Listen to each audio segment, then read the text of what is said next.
हरे द्रवहुष दशरथ अजिर विहार। श्री विष्णु महापुराण नमो नमः। हे नरनाथ, लोक पितामह ब्रह्मा जी ने वैश्यों को पशुपालन, वाणिज्य और कृषि ये जीविका रूप से दिए हैं।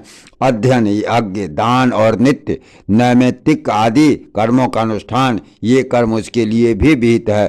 शूद्र का कर्तव्य यह है कि वे द्विजातियों की प्रयोजन सिद्धि के लिए कर्म करे और उसी में अपना पालन पोषण करे, अथवा आपत्तकाल में जब उक्त उपाय से जीविका निर्वाह हो न सके तो वस्तुओं के लेने बेचने अथवा कारीगरी के कामों से निर्वाह करे।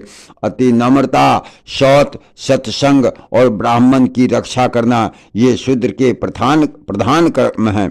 हे राजन, शूद्र को भी उचित है कि दान दे, बलि, वैश्व देव अथवा नमस्कार आदि अल्प यज्ञों का अनुष्ठान करे, पितृ श्राद्ध आदि कर्म करे, अपने आश्रित कुटुंबियों के भरण पोषण के लिए सकल वर्णों से द्रव्य संग्रह करे और ऋतु काल में ही अपनी स्त्री से प्रसंग करे।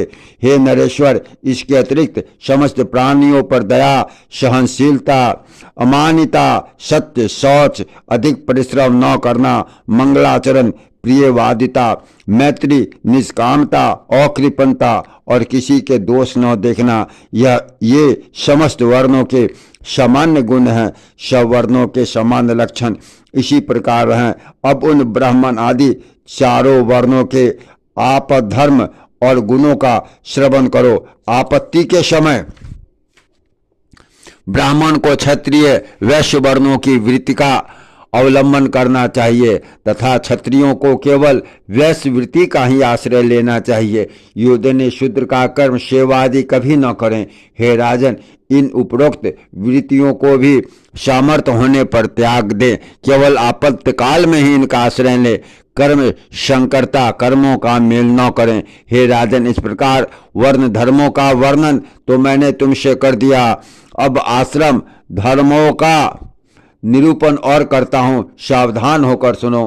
प्रेम से बोलिए श्री लक्ष्मी नारायण विष्णु भगवान की जय।